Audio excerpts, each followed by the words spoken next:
आज जो है हम ब्रीथ के बारे में बता रहे हैं कि ब्रीथ होता कैसे है। आप लोग भी जानते हैं कि ब्रीथ के बारे में क्या है। ब्रीथ आप लोग इतनी जानिए कि घर में बहुत सारे ऐसे चीज़ होते हैं कि जो आप लोग यूज करते हैं। रोटी वोटी बेलते हैं तो इस प्रकार बेलते हैं, कोई टेढ़ा मेढ़ा कर देता है लेकिन उसको गोल ही करते हैं। ठीक है, बेलना, चौकी देख रहे हैं ना जो रोटी तो करते हैं, साइकिल का पहिया देख लिए, गाड़ी का पहिया देख लिया, और भी चीज़ उदाहरण है कि गाड़ी बहुत सारा वृत्ताकार जो होते हैं तो बीच में एक केंद्र होता है।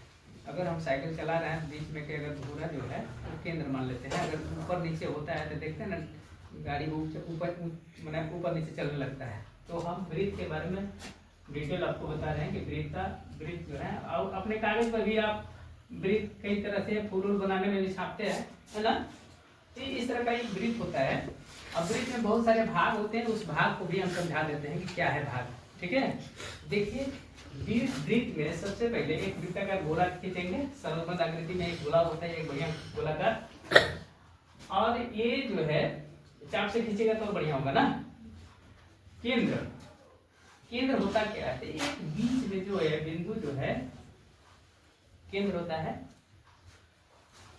तो यहाँ जो है उस तरह से गोला नहीं बनता है लेकिन है गोलाकार। ठीक है, तो यहाँ से इसको हम केंद्र कहते हैं। क्या कहते हैं इसको? केंद्र कहते हैं। ठीक है, और केंद्र से यहाँ तक की दूरी को हम त्रिज्या कहते हैं। क्या कहते हैं इसको? त्रिज्या। अंग्रेजी में रेडियस होता है और केंद्र को सेंटर कहते हैं। फिर इसके बाद आता है व्यास। व्यास किसे कहते हैं?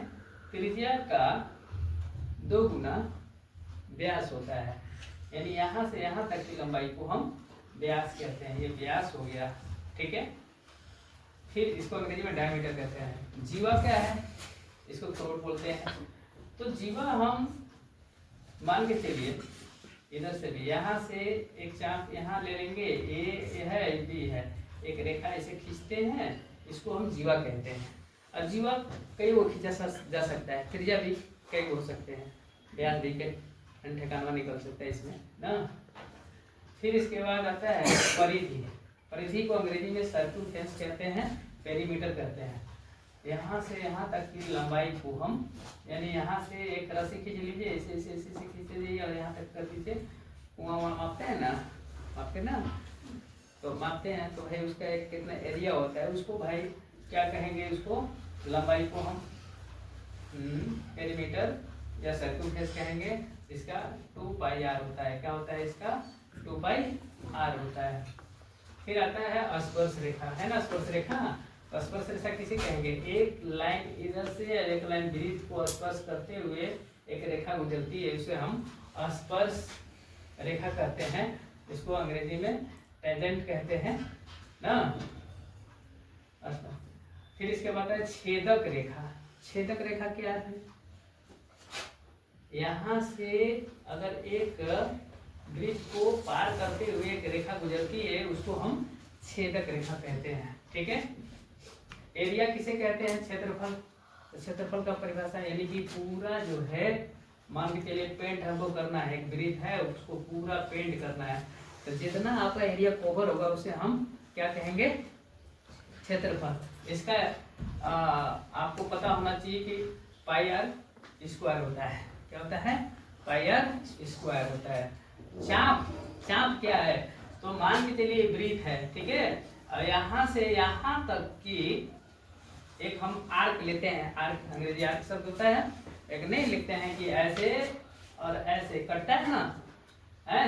यहाँ से यहाँ तक चाप लिया गया को हम इसको आर्क कहेंगे, चाप कहेंगे। ठीक है, और फिर इसके बाद आता है त्रिज्यीय खंड। अब त्रिज्यीय खंड क्या होता है? इस केंद्र से यहाँ तक चाप लिया गया, अब यहाँ से चाप लिया गया, एक त्रिभुजाकार लिया गया, उसको त्रिज्यीय खंड कहते हैं।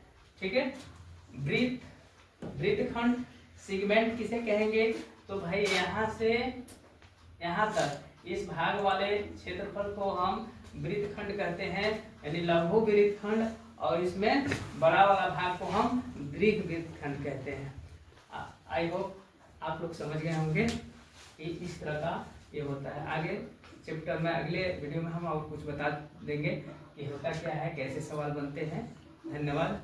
हमारे वीडियो को लाइक करें, सब्सक्राइब करें, बहुत ज़्यादा मेहनत नहीं लगती है। आपसे अनुरोध है कि वीडियो बनाने में कितनी मेहनत होती है आज मुझे पता चलता है। वीडियो जो बना रहे हैं तो नहीं, दूसरा की वीडियो देख करके आदमी तो कोई मजाक करता है, कोई हंसी करता है, लेकिन कैमरे के सामने बोलना बड़ी कठिनाई होती है। अपने आप को पेशेंस बना करके बोलना पड़ता है, ये ध्यान में बोलना पड़ता है कि हम क्या बोल रहे हैं, अगला को क्या गलत समझ में, गलत तो नहीं हम बोलते रहे कि अगला आदमी कमेंट करेगा। तो बड़ी हिसाब से सोच करके ईश्वर बच्चे और कोई भी गार्जियन देख करके हंसित करते हैं। हंसना बहुत आसान है लेकिन करना बहुत मुश्किल है, इसलिए किसी के वीडियो पर हंसे ना, कितना मेहनत से आदमी बनाता है। इसलिए आपसे अनुरोध है कि थोड़ा सपोर्ट करें, सब्सक्राइब करें। धन्यवाद।